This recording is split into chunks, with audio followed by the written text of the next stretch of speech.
This is the Monday, July 20th, 2020 edition of the Dark Illumination Report Podcast Extra. And on today's episode, we're going to be talking about whether Satan gets anything from indulgence or lust or sexual activity as an offering.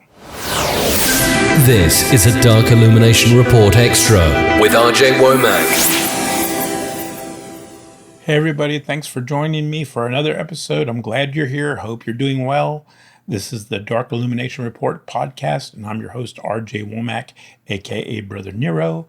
And of course, this is the show where we actually promote the religious worship of Satan and demons as a serious faith and way of life and try to pass it on to young diabolists.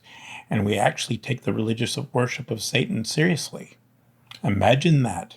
Anyway, on today's episode, we're going to be talking about whether Satan gets any energy or anything from lust and indulgence and sexual activity. I got this question from a listener who asked me if I believe Satan appreciates quote unquote sin. Well, first of all, I don't refer to it as sin. I refuse to give Christianity the credibility or the attention by calling it sin. I think I'm playing into their narrative if I give them the satisfaction of calling it sin. I don't think anything that is natural is sinful. And I think by even acknowledging it as sin, you give them credibility that they don't deserve. But now that we put that aside, let's just get past that and move on to whether Satan gets anything from it. I believe Satan gets a lot of his energy from lust and from sexual activity. I think it's one of the distinguishing characteristics that makes him different from the spirits that swear their allegiance to Jehovah, for instance. I think Jehovah and the spirits that serve him, they get their power and their energy from depression, from sadness, from people's guilt and fear of eternal damnation.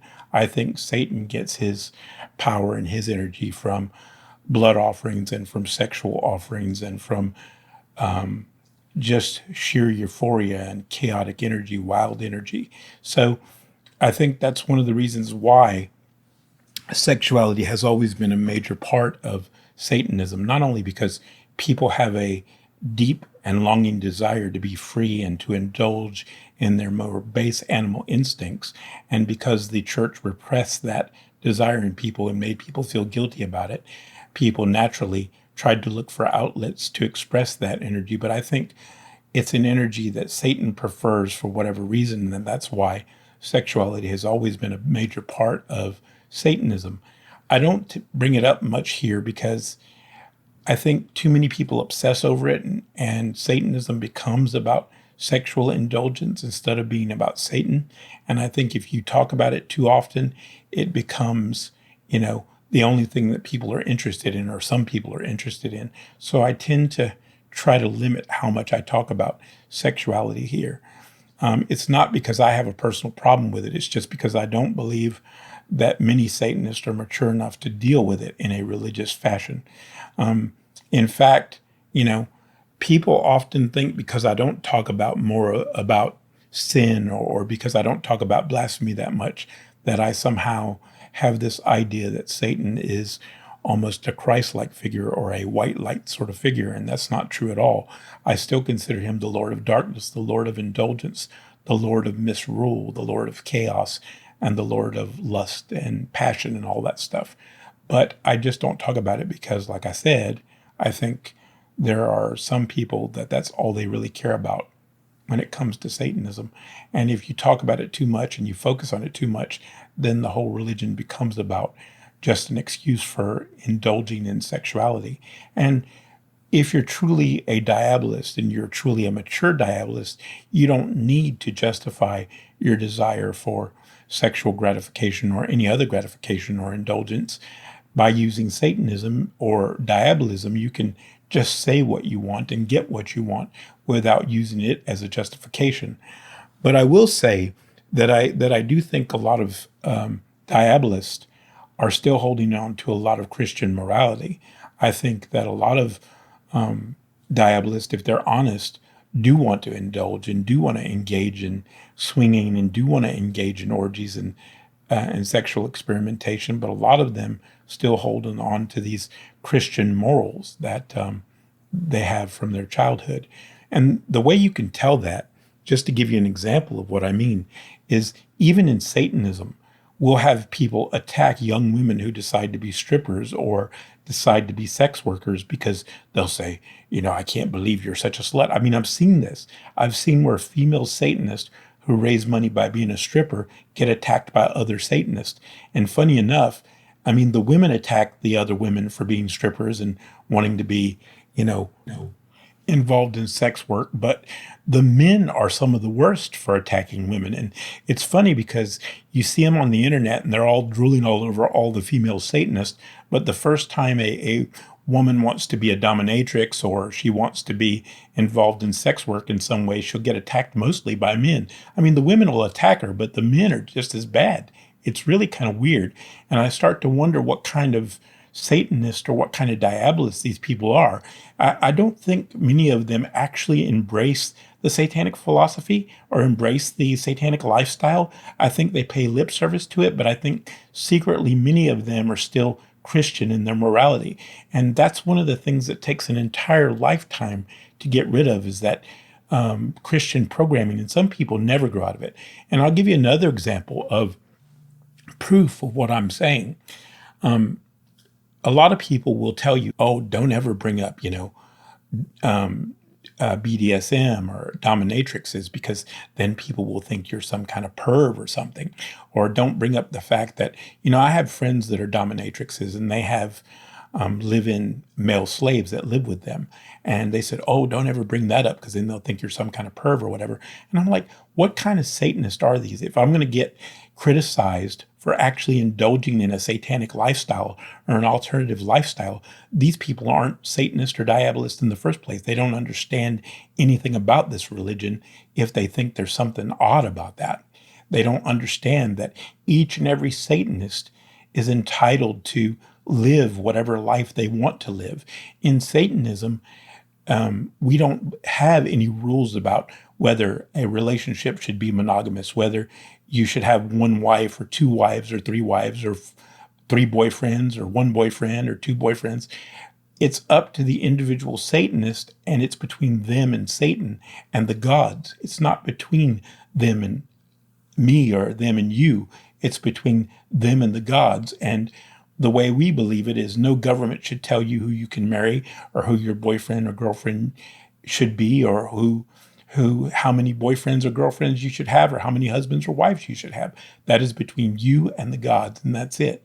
And another thing that shows how hypocritical they are is some of the female Satanists, they get all into the idea of, oh, I'll have male slaves and I'll humiliate them and I'll treat them like crap. And, I'll do cock and ball torture and it's great. Girl power, right? Rah, rah, and all that stuff. But boy, if you start talking to them about the idea that there are women out there that want to be submissive to men and they want to be used by men and they want to be slaves to men, oh, they'll go, oh, me too, me too, me too, all that stuff.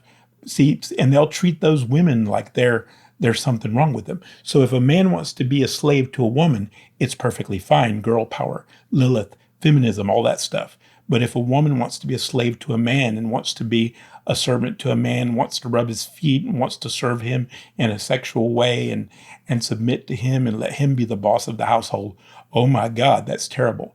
And the reality is, in Satanism, both lifestyles are acceptable. All lifestyles are acceptable, as long as it involves consenting adults and as long as it involves people who can give their free will. So obviously that would exclude anywhere, in any situation where somebody's being coerced, right? As long as the people involved are consenting adults and they're freely engaging in the lifestyle they're choosing to engage in without coercion, without manipulation, without being harmed, and there's nothing illegal going on there, then it's perfectly fine in diabolism or Satanism. And that's what I'm trying to tell you. Now, some of the people listening to this podcast are going to freak out at some of the stuff I said. I have no doubt. But it's not my problem. It's their problem. It's their problem because they still live secretly with a Christian worldview. I don't. I left that behind years ago. And when I tell you that I don't think in terms of Christianity, I don't even give the Christian God much thought, I mean it. He's not a thought in my mind, except when I do this podcast. And to me, if somebody spends all their time trying to blaspheme the Christian God, worries about burning the satanic or burning the Christian Bible, or worries about doing a black mass, or thinks it's important to do a black mass, I consider them to be a child in Satanism. And I don't mean that in a derogatory sense or in a way of putting them down. I just mean they're a baby goat. They're a kid still. They're a baby goat. They're still trying to get that Christianity out of their system. When you grow up and you're mature in the faith, you no longer feel the need to blaspheme the Christian God because you don't want to give him any credibility. You don't want to give him any attention because that's what he craves, is attention. And the best way to give him attention is to acknowledge him. The best way to deprive him of what he wants and the spirits that serve him of what they want is to ignore them and treat them as if they don't exist and as if they're insignificant, and don't even give them any thoughts in your life or thought to their believers or their particular religion, whether it's Muslim, the Muslim faith, or the Christian faith, or the Jewish faith for that matter. It doesn't matter. The best way to decrease the influence of Christianity is to ignore it completely. So, in answer to your question, just to recap, yes, I believe Satan gets something out of indulgences and in sin, as you put it. But I don't think it's important to classify it as sin. In fact, I think the best way to enjoy natural pleasures of life, whether that's sex or whatever, alcohol, drugs, whatever, it's fine, but you have to understand it's not sinful. And while I'm on the subject of drugs, I want to point out something. I've never said that using drugs in and of themselves are wrong or that I have a moral objection to them. I have a objection to the use of drugs or recreational substances when it involves people that can't control themselves, when it involves people that let the drugs take control of them. This is one area where I agree with LaVey. When the drugs control you and the alcohol controls you and it becomes a compulsion rather than an indulgence, that's when I have an issue with it. And most people that think they have it under control don't have it under control. And most people that say, oh, I can stop whenever I want to, are usually alcoholics and drug addicts. You see, simply put, I don't believe a Satanist or a Diabolist should be a slave to anything. I believe everything they do should be by conscious choice. The minute that it's no longer a conscious choice, the minute that they have to do something and they can't control it, whether it's food, whether it's drugs, whether it's alcohol, whether it's sex, is the day that they have given up their personal autonomy, which is the very gift that Satan has given them. So in a way, they're disrespecting Satan by letting the thing that they're indulging in become a compulsion. They're disrespecting and blaspheming Satan by the fact that they've given up their free will to a substance or to a certain behavior, in a nutshell. So as long as you're choosing to do something of your own free will and you're truly choosing it, then it's okay. The minute you can no longer control it and it's out of your control and it's a compulsion, then it's an issue. Anyway, that's it for today, guys. Hope that helps somebody. Take care. Hope to see you tomorrow. And remember to spread the word about the podcast to anybody you think would be interested in it. And please help us out by giving us a review wherever you leave reviews and let people know about what we're doing here. Thank you very much. Take care of yourself. May Satan be with you. Have a good day, guys. Thank you for listening to the Dark Illumination Report podcast. For the latest news headlines, show information, and more, go to rjwomack.com. That's RJWOMACK.